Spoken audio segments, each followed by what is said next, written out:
Good day, ladies, gentlemen, boys and girls, children of all ages. I present you my $115,000 dividend stock portfolio on today's Monday market recap, where we break down biggest movers, biggest losers, what I'm personally doing, why I'm buying more Tesla shares, Apple's on the run, and on top of that, we're going to go over MO, GEO Group, and of course, my RRSP account. So let's jump right into this.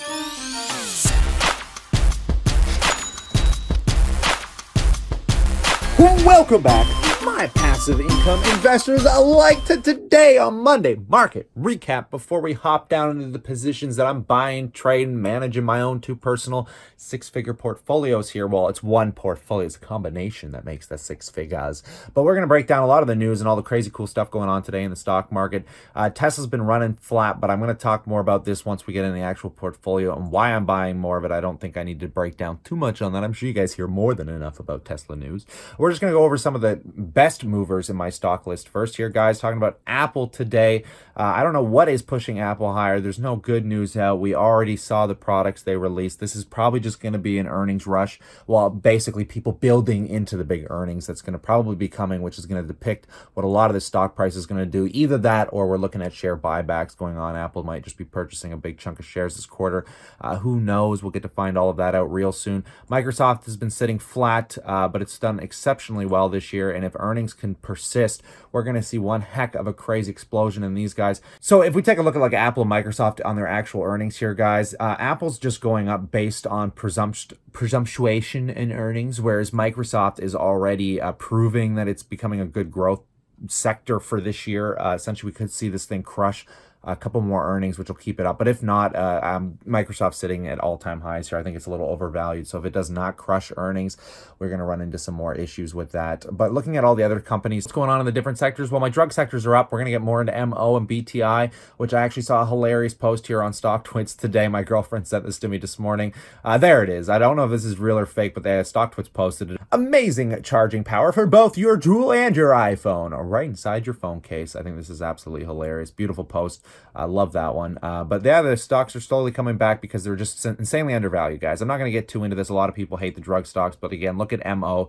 This is how you know when a stock's undervalued, man. When earnings don't change and they're actually doing okay, and the stock price just continues to drop to where it is today, we just need one or two good earnings, and this thing could easily pop back up $5 or $10. I could see that happening in the short term. But looking into everything else, Starbucks holding. If Starbucks could stay down, I just don't have enough money, or I'd be buying more. But I kept saying, if this thing just holds in the 80s, it'd be one hell of a buy. I think it's holding pretty good where it is for an average starting to buy into it. If you are interested in getting exposure to coffee, I'd recommend that one in a heartbeat. Kronos Group, we're going to look into some of the marijuana industry, kind of got them scattered around in here, but before we break that down a little more, TNT, I've been looking at some Canadian REITs. They've been doing really well. The overall REIT industry, even in the US, has been doing exceptionally well this year. Makes it hard to want to buy into them at these prices, but I've always got an eye on them, as I do want to start averaging some of them to my portfolio as well. ICE, the money printing machine I talked about not even a month ago, and I wish I had the money to add some of these to my portfolio. And heck, I might even do that with some of the banks that I plan on selling off, which I'll explain more about. But man, these guys own the New York stock. That was weird. These guys own the New York Stock Exchange. These companies, there's a few of these companies that own a lot of the different trading platforms, not the actual platforms, but the thing you trade on through the platforms, the stock exchanges themselves. These things have done nothing but print money for people this year. Incredible companies to hold, something you should definitely be paying attention to. Moving on, though, just to quickly scroll through, like I said, marijuana industry, guys. What I want to talk about is HMMJ here. This company pays out a 6% dividend yield right now, and the reason it does that, fascinating ETF, because they actually use short positions against the marijuana markets to pay the dividend, which blows my mind. So here's a company shorting themselves, so you lose on equity price, but you're getting on dividends. So that's weird as hell. Very fascinating, though. I think the markets are going to be really tight as we even look into something like Constellation Brands here. I sold out of this in the low 200s when I was buying it somewhere in the 180s. Low 190s, and I got out of this just because they fired Bruce Linton from Canopy Growth Corp. But honestly, if you want exposure to the marijuana market, this is the way I'd recommend it. Get it through Constellation Brands, get it through Altria Group, because Altria Group has exposure to Kronos, massive multi-billion-dollar companies that will not see the severe downside that these current marijuana stocks are experiencing, especially if you're a long-term player. If these companies are as great as they say they're going to be, well, then why not buy something that gives you some downside, less risk? I think that's the best way to do that. But overall, guys, markets are holding fairly flat. Like I said, the basic indices just went red right now. So between all the other stocks being down today, it's not really helping us out too much. If you want a cool little fun throwback today, we'll take a look at something like a GoPro, which is hitting all-time lows. I remember, what was it, Financial Education was buying this, and I actually did a positive trade on this. I made $500 or $600 doing a day trade on this guy once upon a time, not even that long ago. But now it's just been a fucking joke to watch, which has been entertaining as hell.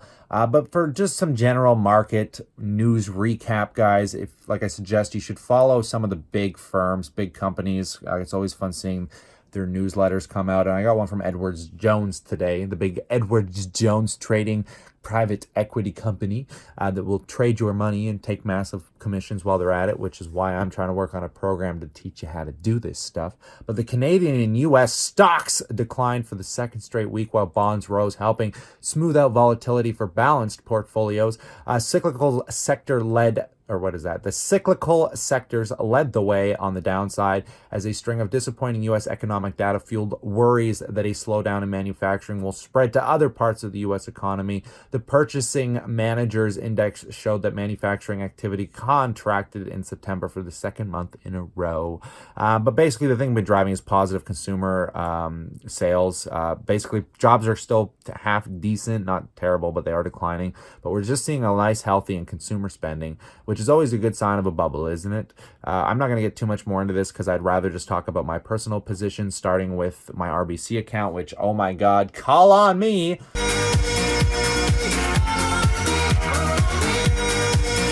These guys won't stop calling me to try and sell me insurance rates, try to get me to buy things like NordVPN that helps protect my data and who's taking it. I don't know why they're pushing so hard, but man, they're really trying to get earnings up.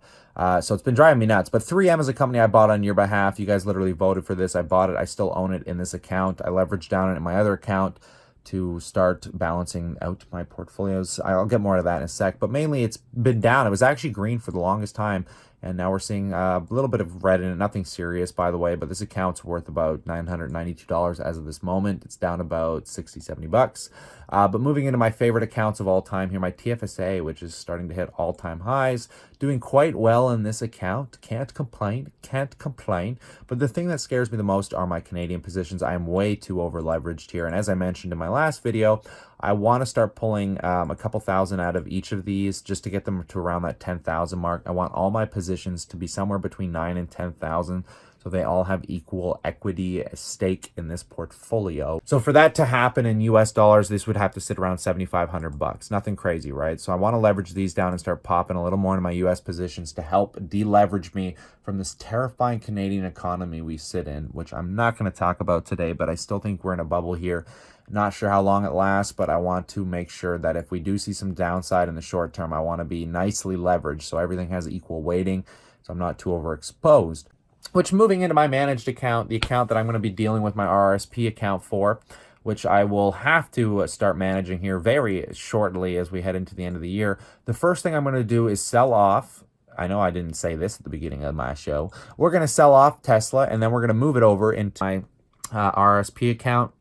And while in the process of moving, I'm going to be adding a few extra $100 into the account to hopefully buy a couple more shares of Tesla, and maybe if I'm lucky, a few more shares of J&J. And the reason I want to do this is while the companies are down, I'm not going to be losing anything. I'm going to be keeping my share price in it, but I'll be able to show a loss this year on some of these positions. And then on top of that, when I transfer them into my RRSP, then all of a sudden I can actually buy a little bit back, take a bit of a ding on my taxes this year, and also get the tax deductions that my RRSP allows me to take. So I think that would be the best thing to do while these positions are in the red.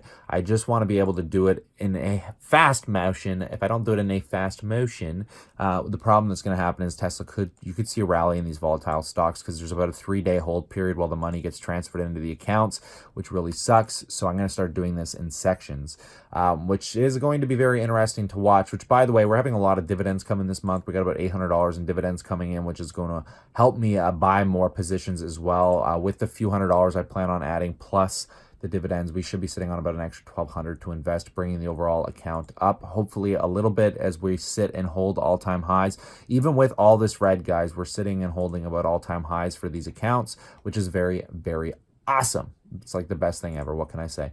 I'm not going to get into too much more. MO is starting to come back. I think, like I said, we could get one good earnings out of these guys and we could smash it into the water here if you're just talking about technicals and not actually what these companies are overall doing. Now, before I finish up, I want to talk about GEO Group real quick because, again, look at the fundamentals. This company's been crushing it this year, yet I think we're in deep discount territory.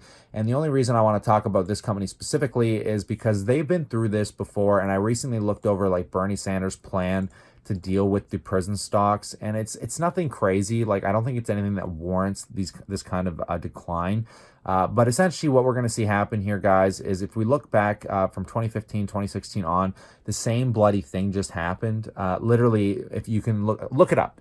So this literally happened in 2015 and 2016, guys, when they were talking about every time an election comes up, they talk about privatizing the prisons. That's why we see all this volatility in this stock. It is where all the volatility comes from in this company. Even though the earnings are completely stable and they don't do much, all the volatility comes from the drama of basically people wanting to not make these public anymore, which again doesn't actually ruin the investment. But in the long term, guys, this company's done exceptionally well. In every election year, that's where we see these big declines.